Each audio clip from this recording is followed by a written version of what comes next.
Have you ever stopped to question if your life is truly what it seems? From your daily routine to the biggest decisions, everything feels like it's in your control. But what if it's not?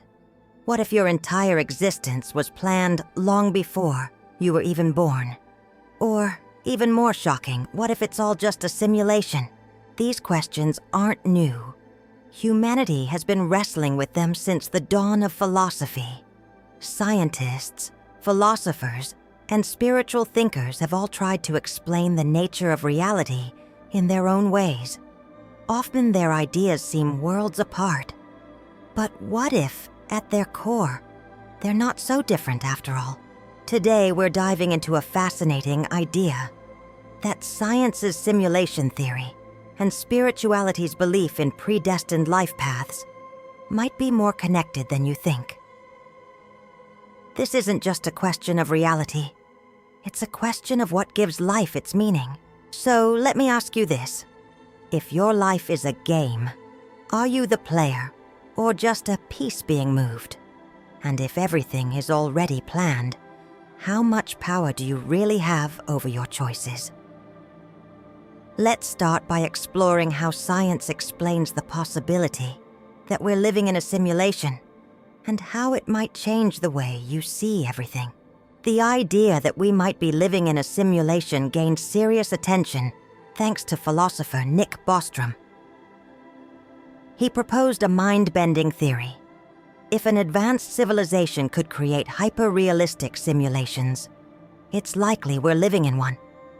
These simulations would be so flawless that the beings inside them, like us, would never know they weren't in the real world. At first, it sounds like science fiction. But think about how far we've already come. Virtual reality, video games, and AI are becoming more sophisticated every year. Imagine what technology could achieve in 100 or 1,000 years. Creating a virtual universe might become as simple as running a computer program. Why would anyone create such a simulation?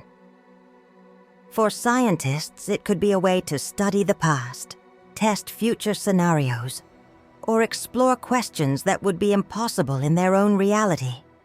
In a sense, a simulation could be their laboratory, and we're part of the experiment. The simulation hypothesis isn't just speculation. It finds echoes in science. Take quantum physics, for example. On a subatomic level, particles behave unpredictably, almost like they're following a digital code. It's as if the universe itself runs on some kind of program. This raises a profound question. If everything we experience feels real to us, does it even matter if it's a simulation? For some, the real question isn't how, but why. Why does this simulation, or this existence, exist? While science speculates about simulations created by advanced civilizations, Spiritism offers a different, yet equally fascinating perspective. The belief that before we're born, our lives are carefully planned. According to Spiritism, each soul chooses its challenges, relationships, and even struggles as part of a greater journey of spiritual evolution. This concept, called trials and expiations, serves a purpose. The difficulties we face, the people we meet, and even the conditions we're born into aren't random. They're deliberate choices made to help us learn and grow. It's almost like preparing for a role in a complex play, except this play is your life. And here's where things get interesting. In Spiritism, life is seen as a mission, much like a game with levels designed to teach you something valuable. Doesn't that sound a lot like a simulation? A system where the rules are set, but your choices determine how the story unfolds? In Spiritism, the creator of this system is God, the divine architect of the universe. God, like a master programmer, designs the parameters of life to guide us toward growth. But the ultimate goal isn't suffering, it's learning. Both the spiritual and scientific views highlight the importance of experience as the driving force of existence. So, whether through spiritual planning or a simulated program, the underlying theme is the same. Our lives aren't meaningless. They're crafted to help us evolve. The question is, are we recognizing the lessons embedded in our experiences? When you step back and look closely, science and spirituality seem like two sides of the same coin. Both aim to answer the same fundamental questions. Why are we here? Where do we come from? What's the purpose of it all? Despite their different approaches, their ideas often intersect in surprising ways. Take the simulation hypothesis. It suggests that an advanced intelligence, maybe a programmer, designed our reality. Spiritism, on the other hand, describes God as the divine architect who created the universe with laws and order. In both cases, there's a creator who set the framework for existence. Even the concept of free will aligns. In a simulation, we're free to make choices within the boundaries of the program. Similarly, Spiritism teaches that while life's main events are planned, we have the freedom to decide how to navigate them. Our reactions, decisions, and growth are entirely in our hands. And the ultimate goal. Both perspectives agree. We're here to learn. In Spiritism, life's trials teach the soul to evolve spiritually.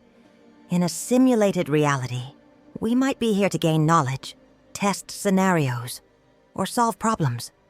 Whether it's called spiritual growth or personal development, the essence is the same. What if these two views aren't contradictory at all? What if they're just different ways of explaining the same experience? Maybe science and spirituality are speaking the same language, but with different words. The result is a message of purpose, reminding us that there's meaning in the journey, no matter its origin. So, what does it all mean? Are we characters in a simulation, guided by advanced programmers? Or are we spiritual beings, navigating a divine plan?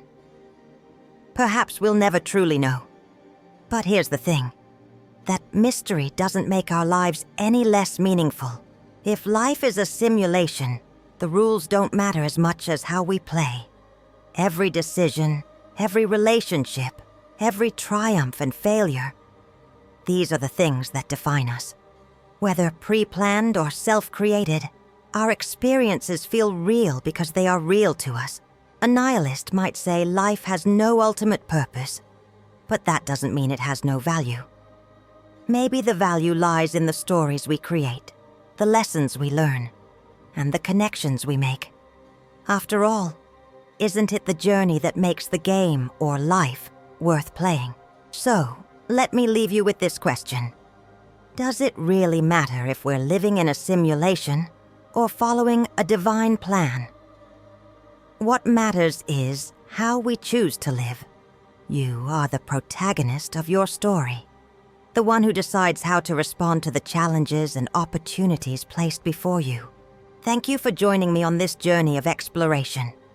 Whether science or spirituality resonates with you, remember this: your story is unique, and it's up to you to make it meaningful. Until next time, stay curious and keep questioning the world around you. What do you think? Are we programmed, predestined, or something else entirely?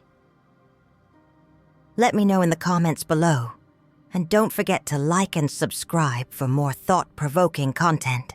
If life is a simulation, the rules don't matter as much as how we play. Every decision, every relationship, every triumph and failure, these are the things that define us. Whether pre-planned or self-created, our experiences feel real because they are real to us.